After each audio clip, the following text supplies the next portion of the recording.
America के देश में 20 साल पहले प्रतिबंधित कर दिया गया। एंडोसल्फान को फ्रांस ने, जर्मनी ने, डेनमार्क ने, नॉर्वे ने, एंडोसल्फान को इंग्लैंड ने, स्कॉटलैंड ने, आयरलैंड ने 20 साल पहले बंद कर दिया। जापान नाम के देश ने एंडोसल्फान का उत्पादन और खेत में डालना 20 साल पहले बंद कर दिया।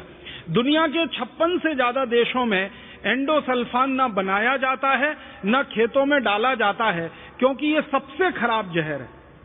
एंडोसल्फान के बारे में जापान और अमेरिका और यूरोप के वैज्ञानिकों ने जो शोध किया है, उनका ये कहना है कि अगर इसकी एक बूंद किसी की जीभ पर डाल दी जाए तो उतनी पर्याप्त है वो एक बूंद कि उस व्यक्ति को कैंसर हो और वो मर जाए।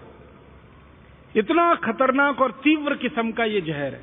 इसके बारे में दुनिया के विशेषज्ञों ने जब शोध किया तो पता चला कि सेरिब्रल पल्सी नाम की जो बीमारी होती है उसका सबसे बड़ा कारण में से एक है एंडोसल्फान। बच्चों को जेनेटिक डिसऑर्डर जो होते हैं उनमें सबसे बड़ा कारण है एंडोसल्फान। कैंसर का एक सबसे बड़ा कारण है एंडोसल्फान। खून में तरह तरह की विकृतियों के आने का बहुत बड़ा कारण है एंडोसल्फान। इसलिए 20 साल पहले एंडोसल्फान को तमाम दुनिया के अमीर देशों ने अपने यहां बनाना और बेचना बंद कर दिया। लेकिन हैरानी की बात यह है कि जिन देशों में 20 साल से एंडोसल्फान बनता नहीं है और बेचा नहीं जाता, उन्हीं देशों की कंपनियां भारत में आकर एंडोसल्फान बनाती हैं और भारत में बेचती, और हमारे किसानों को उल्टा सीधा पट्टी पढ़ाकर उनको लालच दिलाकर एंडोसल्फान का स्प्रे कराती हैं। अमेरिका की कंपनियां अपने देश में एंडोसल्फान बनाती नहीं, भारत में आकर बना के बेचती हैं। जापान की कंपनियां अपने देश में बनाती नहीं, भारत में आकर बनाकर बेचती हैं। यूरोप की कंपनियां एंडोसल्फान अपने देश में बनाती नहीं, भारत में लाकर बेचती हैं और धड़ल्ले से मौत का व्यापार करती हैं। इसलिए कई बार मुझे लगता है कि कोई बहुत बड़ी साजिश या कोई बहुत बड़ा षड्यंत्र तो भारत के खिलाफ नहीं हो रहा, जिसमें ये अमीर देशों के द्वारा ऐसी साजिश और षड्यंत्र किया जाए कि भारत जैसे गरीब देशों के लोग हमेशा गंभीर बीमारियों से मरते रहें, ताकि अमीर देशों की कंपनियों के दवाओं का भी व्यापार चल सके।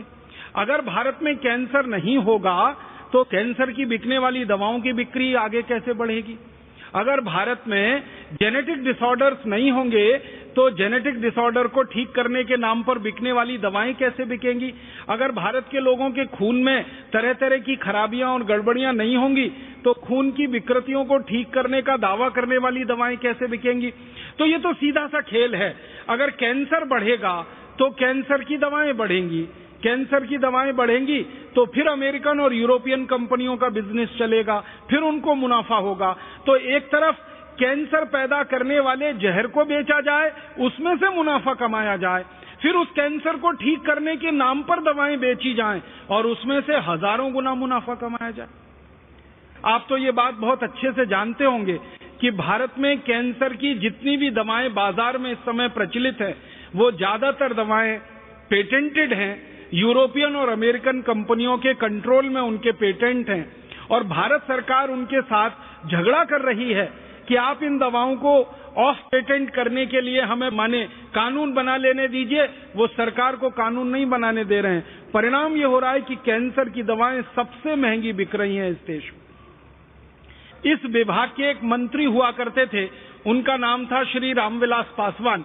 एक बार उनसे मेरा प्रत्यक्ष चर्चा का मौका मिला था और मैंने उनसे पूछा था कि आप ये रसायन मंत्रालय के मंत्री जब रहे तो आपने जो संघर्ष किया है किस एक बात पर? तो उन्होंने कहा कि कैंसर की दवाएं सस्ती भारत में बिकें, इसके लिए उनका पेटेंट समाप्त किया जाए और उसको ऑफ पेटेंट किया जाए, ताकि कोई भी दूसरी दवा कंपनी उनको सस्ता बनाकर भारत में बेच सके। इसके लिए मैं 4 साल लगातार मिनिस्ट्री में संघर्ष करता रहा, लेकिन मुझे कामयाबी नहीं मिली, क्योंकि ये कैंसर की दवाएं बेचने वाली कंपनियों की लॉबी इतनी मजबूत है कि इसने पूरे देश के मंत्रालयों को अपनी मुट्ठी में बंद किया हुआ है। हमारे देश का मंत्री कुछ कंपनियों की लॉबी के सामने हार जाता है, परास्त हो जाता है। तो आप देखिए षड्यंत्र का हिस्सा क्या है। एक तरफ एंडोसल्फान जैसे जहर, लिंडेन जैसे जहर, एलडी कार्ब जैसे जहर जो यूरोप और अमेरिका में नहीं बिक रहे हैं, उनको भारत में लाकर बेचा जाए और 5 लाख करोड़ रुपए उसमें से कमाए जाएं। फिर ये जहर के कारण भारत के लोगों को कैंसर होने लगे, फिर उस कैंसर का इलाज करने के नाम पर दवाएं बेची जाएं और उसमें लाखों करोड़ों रुपए कमाया जाए, ऐसा षड्यंत्र और ऐसी साजिश इस मौत के व्यापार में चल रही। और ये मौत का व्यापार इतना गहरा हो गया है कि भारत का किसान तो बिल्कुल इसमें मजबूर है मर जाने के लिए। हम और आप सब भी बहुत मजबूर हो चुके हैं मर जाने के लिए। आप बहुत अच्छे योग्य चिकित्सक हैं। मैं आपको विनम्रता पूर्वक एक बात कहना चाहता हूं। आप चिकित्सक के रूप में अपना क्लिनिक चलाते हैं, वहां तक तो ठीक है, लेकिन जब आप अपना घर चलाने के लिए सब्जी बाजार जाते हैं और सब्जियां खरीद कर लाते हैं और सब्जियों के साथ साथ कभी आप फल खरीद कर लाते हैं, आपने कभी अंगूर खरीदा होगा बाजार से, काला अंगूर खरीदा हो या सफेद अंगूर खरीदा हो, तो अंगूर को आप ध्यान से देखेंगे तो आपको लगेगा कि उस पर सफेद सफेद रंग का कोई पाउडर चिपका हुआ है और इतना जबरदस्त चिपका हुआ है कि उसको एक बार पानी से धो लो तो भी नहीं छूटता, 2 बार धो लो तो भी नहीं छूटता, 3 बार धो लो, 4 बार धो लो, 5 बार धो लो, 10 बार धो लो, 50 बार धो लो, 100 बार धो लो तो भी नहीं छूटेगा, क्योंकि वो ऑक्सैलिक एसिड का पाउडर है। फिर आप अंगूर खाते हैं, आपको मालूम है आप चिकित्सक होकर जहर खाते, और आप अकेले अंगूर नहीं खाते हैं, आपके किसी सहयोगी को भी खिलाते हैं, आपके किसी मेहमान को भी खिलाते हैं। एक तरफ कहते हैं मेहमान देवता होता है और उन्हीं को जहर भरा अंगूर खिला देते हैं। फिर यही अंगूर को आप सुखा लेते हैं, किशमिश बना लेते हैं, फिर इस किशमिश को खीर में डालते हैं, इस किशमिश को हलवे में डालते हैं, इस किशमिश को आप अपने कई तरह के पकवानों में डालते हैं, फिर खा जाते हैं, फिर उतना ही जहर आपने खा लिया। बाजार से इसी तरह से आप टमाटर खरीदते हैं, सेब खरीदते हैं। आप कभी बाहर चले जाइए जहां सेब पैदा होता है, जम्मू कश्मीर और हिमाचल प्रदेश में, मैंने तो अपनी आंखों से देखा है किसानों को कि सेब का जो गुच्छा होता है ना, उसको सीधे डुबो देते हैं जहरीले रसायन में। फिर हम भिंडी खाते हैं, हम तोरई खाते हैं, दूधी खाते हैं, हम पालक खाते हैं, मेथी खाते हैं, सब्जियों